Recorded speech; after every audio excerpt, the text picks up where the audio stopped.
नमस्कार प्रेक्षकांनो, मालिकेच्या आजच्या भागामध्ये आपल्याला पाहायला मिळणार आहे की फायनली अर्णवने तो मोबाईल जो आहे तो दुरुस्त करायला टाकलेला असतो. जेव्हा मोबाईल दुरुस्तीला टाकला जातो तेव्हा मात्र इकडे वल्लरीला आता ही गोष्ट कळते. म्हणजे आता मामाने पुन्हा माती खाल्ली एवढं माहिती आहे की वल्लरी कोणत्या वृत्तीची बाई आहे, तरी सुद्धा वारंवार या गोष्टी यांच्याकडून घडत असतात. यांना जराही वाटत नाहीये की काहीही झालं तरीही या गोष्टी आपण जपल्या पाहिजेत किंवा नक्कीच याच्या मागे वल्लरीचा हात असू शकतो. आजपर्यंत वल्लरीने केलेले कारनामे माहिती असून सुद्धा यांना जराही वाटत नाहीये की आपण वल्लरीकडून ह्या गोष्टी लपवून ठेवल्या पाहिजेत, तिच्यापासून ह्या गोष्टी लपवून ठेवल्या पाहिजेत. पण झालं आता, मामाने सांगून टाकलेलं असतं वल्लरीला की तो मोबाईल अर्णवला सापडलेला आहे आणि तो मोबाईल दुरुस्तीला सुद्धा दिलेला आहे.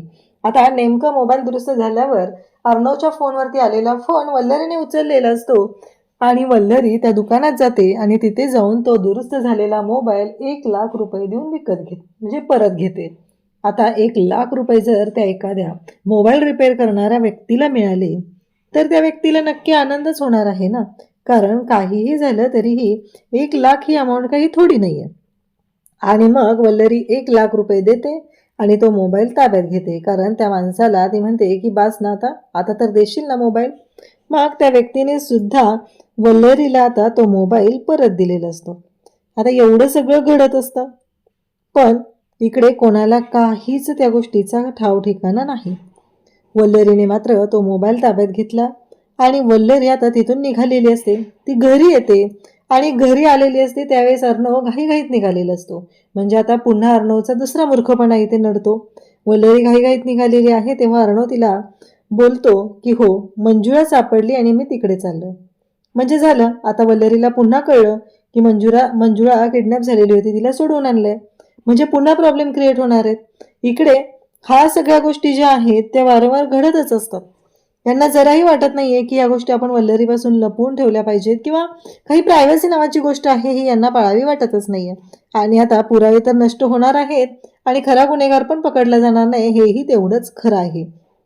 इकडे आपल्याला पाहायला मिळतं ते म्हणजे अर्णव आणि ईश्वरी दोघंही आता अस्थि विसर्जन करायचं आहे आणि त्यासाठी गार्डनमध्ये माती काढत होते. तिथे मोबाईल मिळालेला असतो आणि त्यानंतर वल्लरी म्हणते अजून बघा खोदून काय सापडतंय का, असं म्हणत आता इकडे ईश्वरी अर्णवला खोदायला सांगते.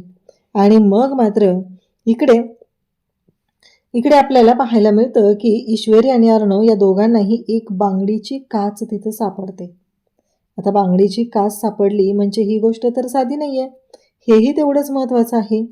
आणि मग ही बांगडी आता ईश्वरीला बरोबर कळतं. बांगडी पाहता क्षणी ईश्वरीच्या लक्षात आलेलं असतं की बांगडी कोणाची.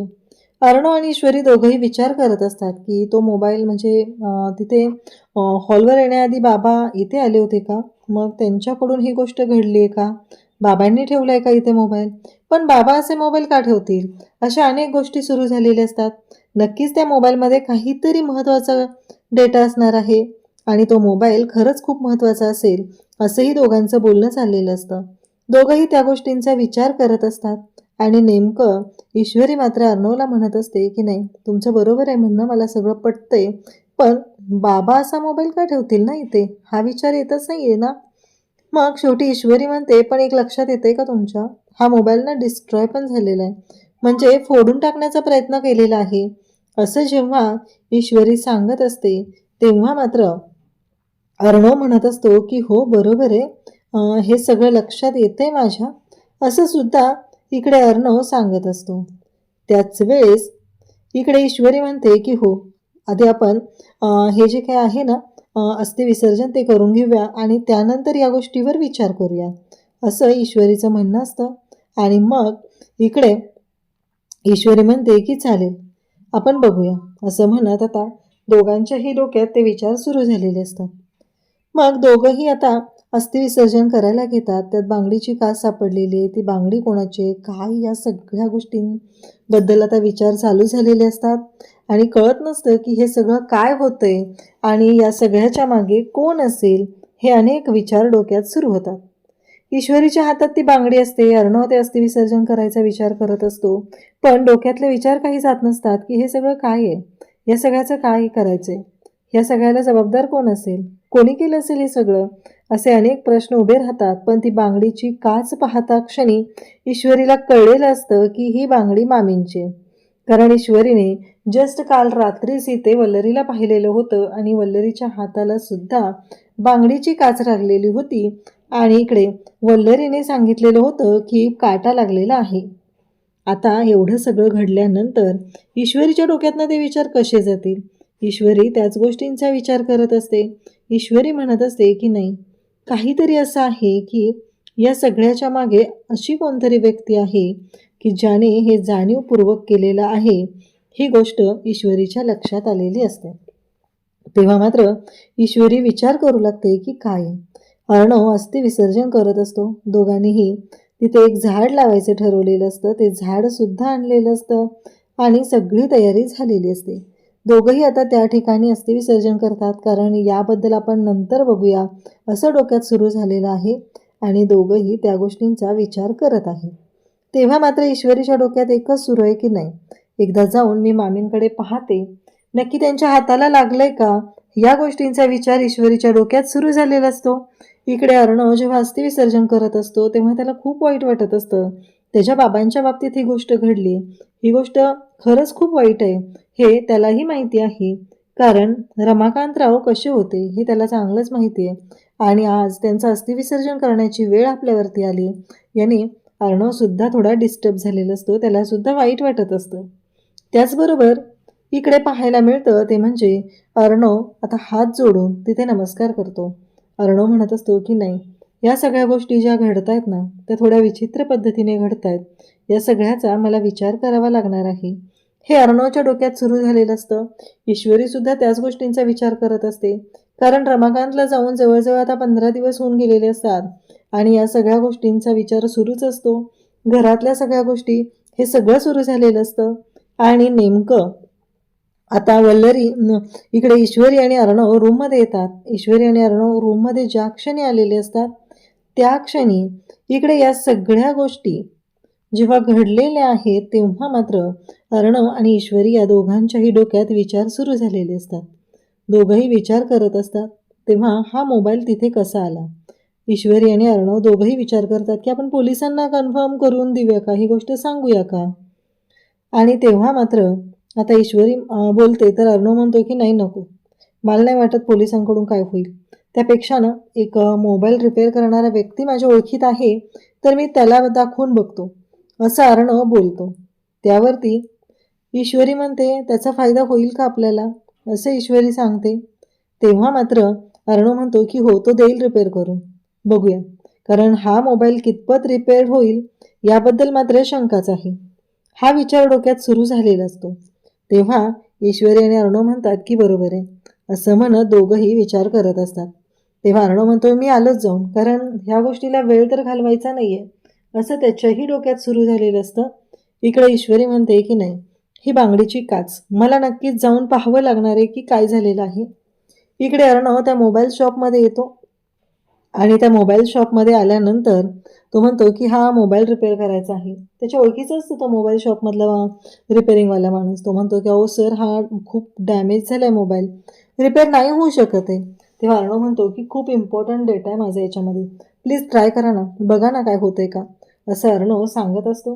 तेव्हा मात्र ती व्यक्ती म्हणते की हो बरोबर आहे, मी ट्राय करण्याचा प्रयत्न करेन, पण मला खरंच खूप खात्रीच नाही वाटत की हा मोबाईल रिपेअर होऊ शकेल, असं सांगितल्यानंतर इकडे अर्णव म्हणतो प्लीज बघा तरी एकदा. मग शेवटी तो माणूस म्हणतो की ठीक आहे, मी ट्राय करतो. आता त्याने तो मोबाईल घेतलेला असतो आणि त्याने तो रिपेअर करायचं ठरवलेलं सुद्धा असतं. आणि आता मात्र इकडे अर्णव आणि ईश्वरी, अर्णव घरी येतो. वल्लरीच्या डोक्यामध्ये जे विचार असतात ते सुरूच असतात की लवकरात लवकर या सगळ्यातून सुटका झाली पाहिजे, हे सगळं सुरू झालेलं असतं. आणि तेव्हा मात्र इकडे ईश्वरी ज्या पद्धतीने हे सगळं करत असते त्यावरून क्लिअर होत असतं की नक्कीच ईश्वरीला संशय आलेला आहे आणि ऑब्व्हियसली ईश्वरी ह्या सगळ्या गोष्टींचे धागेदोरे गोळा करत असते. आणि इकडे वल्लरीकडे मात्र रमाकांतच्या मोबाईलमधलं मेमरी कार्ड असतं आणि वल्लरी म्हणते की बरं झालं, त्या मोबाईलमधलं मेमरी कार्ड मी काढून ठेवलं आणि हे मेमरी कार्ड जोपर्यंत माझ्याकडे आहे ना तोपर्यंत जीवात जीव आहे माझ्या, असं ती सांगत असते. तेवढ्यातच इकडे ईश्वरी येते आणि म्हणते मामी, माझं काम होतं तुमच्याकडे, मला या साडीवरती ज्वेलरी घ्यायची होती आणि तुम्हाला जरा यातलं जास्त कळतं ना, म्हणून मी तुमच्याकडे आलेले होते. तेव्हा वल्लरी म्हणते, ईश्वरी सांगू लागते की मामी तुमचा ड्रेसिंग सेन्स खूप छान आहे ना, म्हणून मी विचार केला की तुम्हाला विचारूया या बाबतीत, असं ती सांगते. तेव्हा ती म्हणते, मामी तुमच्या हाताला जखम झाली ना हो काल? ती म्हणते, हो काल सांगितलं ना मी तुला, गार्डनमध्ये जेव्हा मी गेले होते तेव्हा तिथे काटा लागला हाताला. तेव्हा ईश्वरी म्हणते, हो बरोबर आहे, कालच लागले ना, हां लक्षात नाही आलं माझ्या, असं म्हणत ईश्वरी थांबते. इकडे अर्णव बाहेरून आलेला असतो. अर्णव आला की मामा विचारतो, अरे अर्णव कुठं गेलतास तू?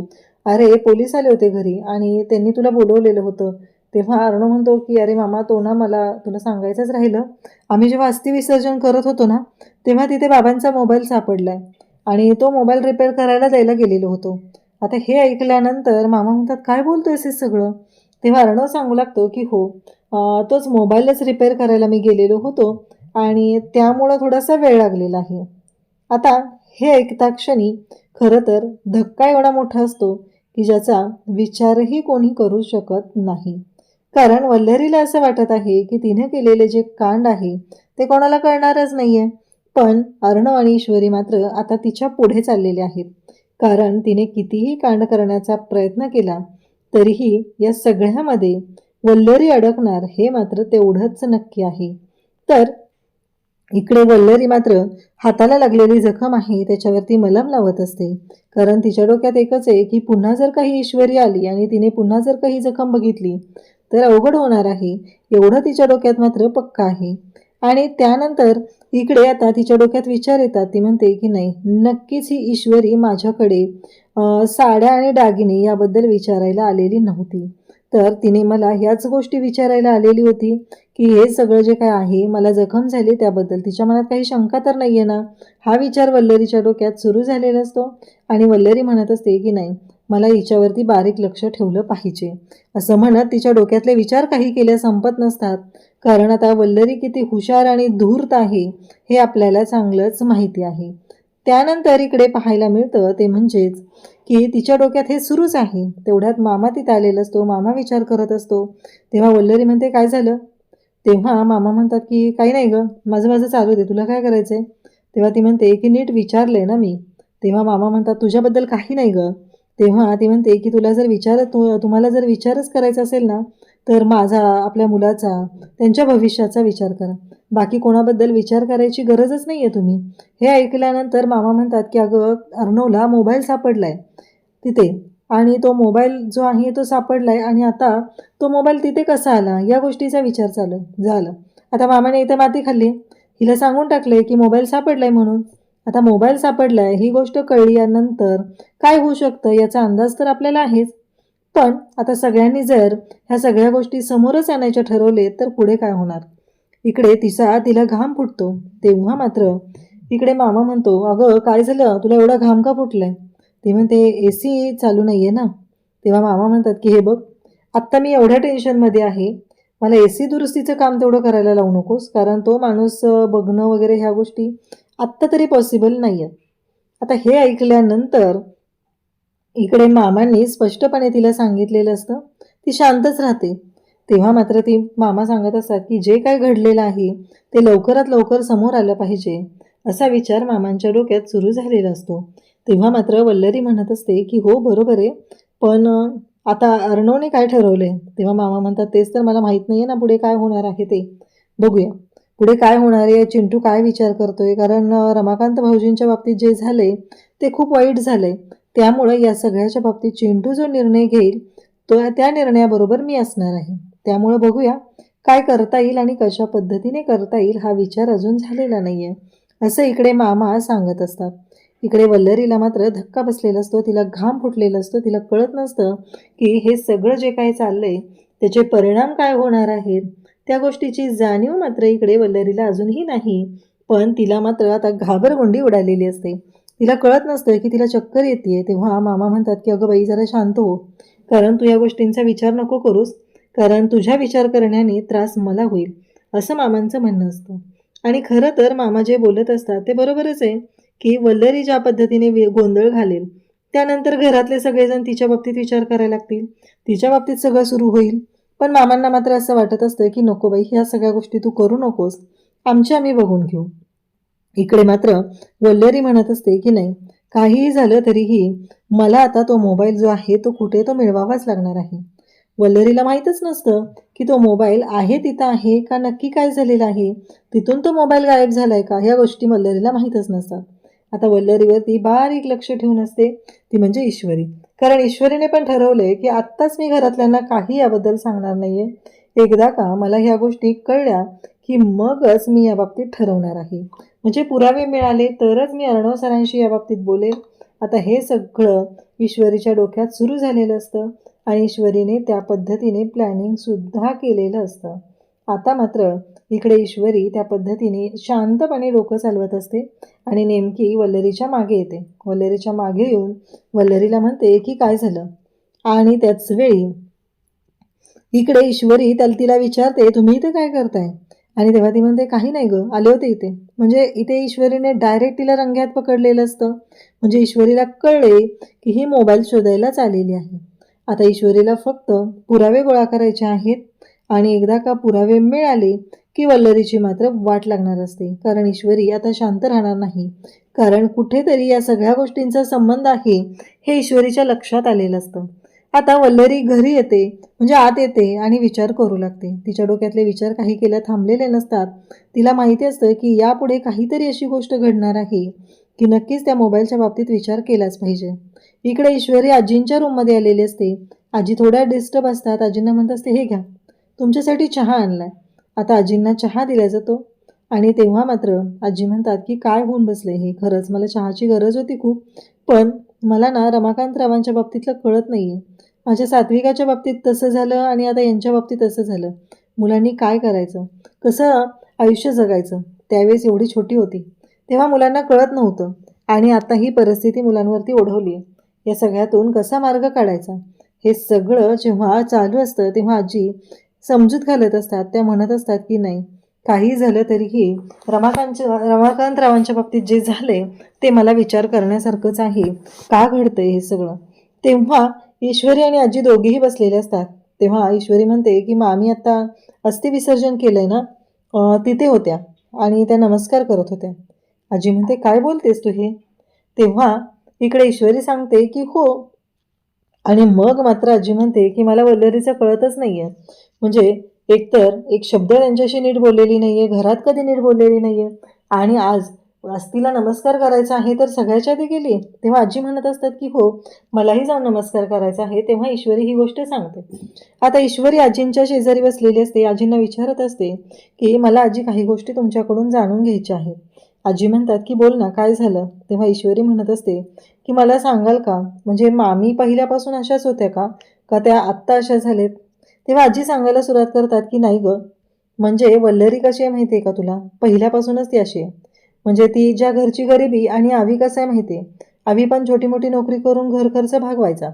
पण सात्विकाच्या घरची खूप श्रीमंती होती आणि मग सात्विकाच्या घरच्या श्रीमंतीमुळं हिला खूप वाईट वाटायचं. हिला असं वाटायचं की मलाही हे सगळं मिळालं पाहिजे असं हिला वाटायचं.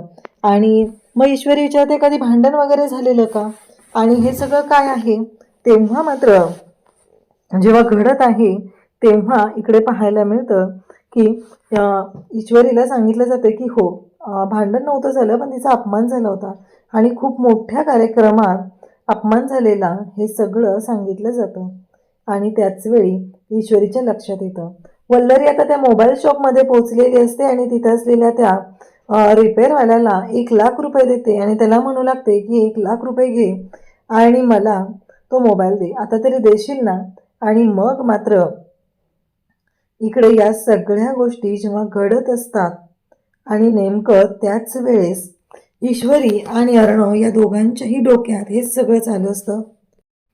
आता वल्लरीने 1,00,000 रुपये देत हे सगळं केलेलं आहे आणि 1,00,000 रुपये देत तिने या सगळ्या गोष्टी मोबाईल ताब्यात घेतलेला आहे. कारण तिला असं वाटत आहे की त्या मोबाईलच्या मेमरीमध्ये जर का आणखी काही पुरावे असतील तर खूप अवघड होईल. त्यामुळं तिने तिथे येऊन तो मोबाईल रिपेअर करून घेतलेला असतो आणि त्याचबरोबर या सगळ्या गोष्टी झालेल्या असतात.